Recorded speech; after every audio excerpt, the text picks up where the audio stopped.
Hey, what's up, friends? I hope you're having a good day. I just wanted to clarify a few things around MESCAMS, the study that I was involved in 2017, and the reason I'm in Ottawa today still. Um, so MESCAMS stands for Mesenchymal Stem Cell Therapy for Canadian MS patients. It was a worldwide study, but I think it was basically conducted through the Ottawa Hospital and their top neurologist for MS, Mark Friedman, who has a lot of articles written about him online and around the world, is world known. He performed a bone marrow transplant for a young lady, I don't know, 15 or 20 years ago, and she went from limited mobility to like she couldn't shower or cook or clean without assistance. And after the treatment, she regained her life back pretty much. She could go skiing and hiking and all that fun stuff. Um, so yeah, the issue is for that treatment, it starts with a lot of heavy chemotherapy, which basically wipes out your entire immune system. And then when they rebuild your immune system, it doesn't have any memory of the previous attacks on your own body. So that's the theory. It's like restarting your computer or your phone or something when it glitches, and that works a lot of the time. So yeah, but I'll give you a backstory quick one. I'll try to make it quick. In 2016, I was at work on lunch break and I saw the MS Society of Canada posted about stem cells. Canada was the discovery place of the stem cell, I think, in the 1960s. And they also mentioned they were doing breakthrough treatments here at the Ottawa Hospital. And if you wanted to be involved or just to inquire through them. So I sent them an email. I was at a pretty down point in my life. So yeah, I was really excited. There was a lot of requirements to be included. You had to have tried 2 treatments in the past, which I did. I gave myself needles every other day for 3 years, that's Rebif, and then I took an oral one, Tecfidera, for a couple of years with no positive results. But I contacted them and ended up setting up a meeting with Mark Friedman for December of 2016. Both my parents came with me. We met with him, and he first classified me. I was apparently relapse remitting type of MS, and then he classified me as secondary progressive. And I think they don't really know. I think they just kind of, based on what you show them, your disability, where you lay on the disability scale, they just kind of classify you. Because I always felt like mine was fairly aggressive from the get-go. But yeah, we met with him and he declined me for the bone marrow transplant. I was bummed out.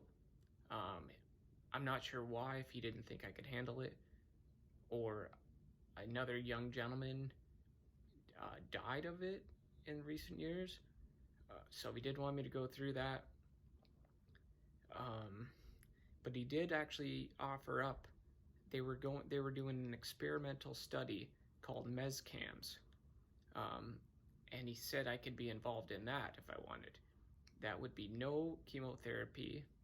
And the theory is these mesenchymal stem cells are able to kind of regulate the immune system without the need for chemo. So that was the hope, and no side effects. So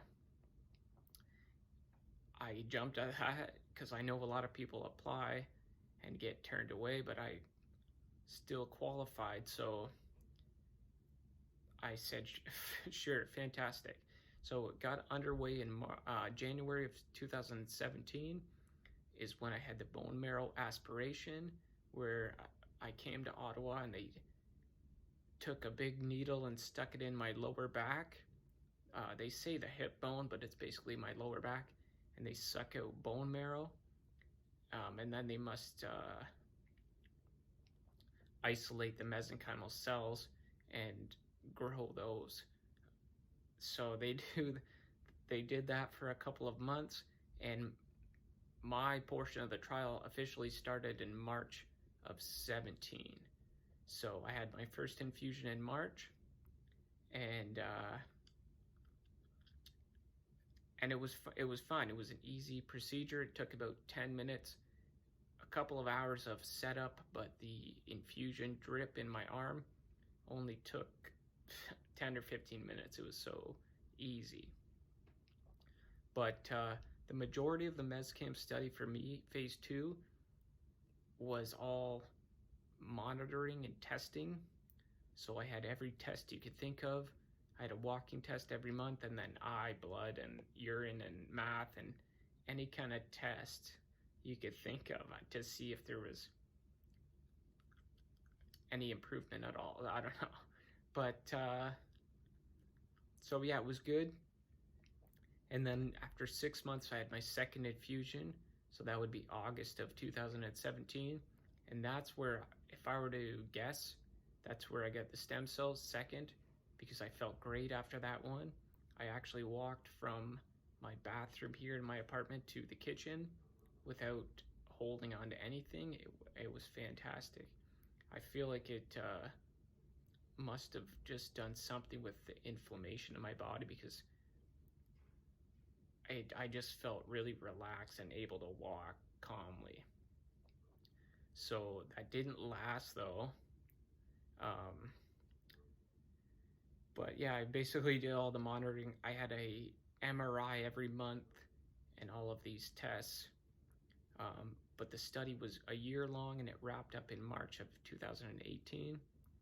And I've just been living in Ottawa ever since, doing rehab at different places, and just trying to eat better than I used to. So I'm just trying to reduce inflammation, and I actually have only had 2, I think, neurologist appointments since the study finished.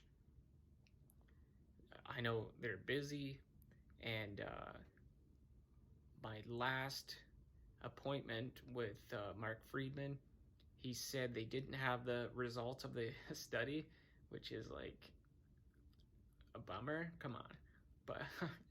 But since it's a worldwide study, he put the blame on some of the other countries not having submitted their results. And that's what I'm hoping for this March 2020. I'm hoping that when I go see him on the 23rd, that he has seen positive results, and they're going to move forward with a phase 3, which would be no placebo and more consecutive cell infusions, which I think would be fantastic. So I know a lot of my friends and acquaintances wonder like what the results of that study were, and I honestly can't tell you, because I do feel like I've been improving, but it's a lot from rehab.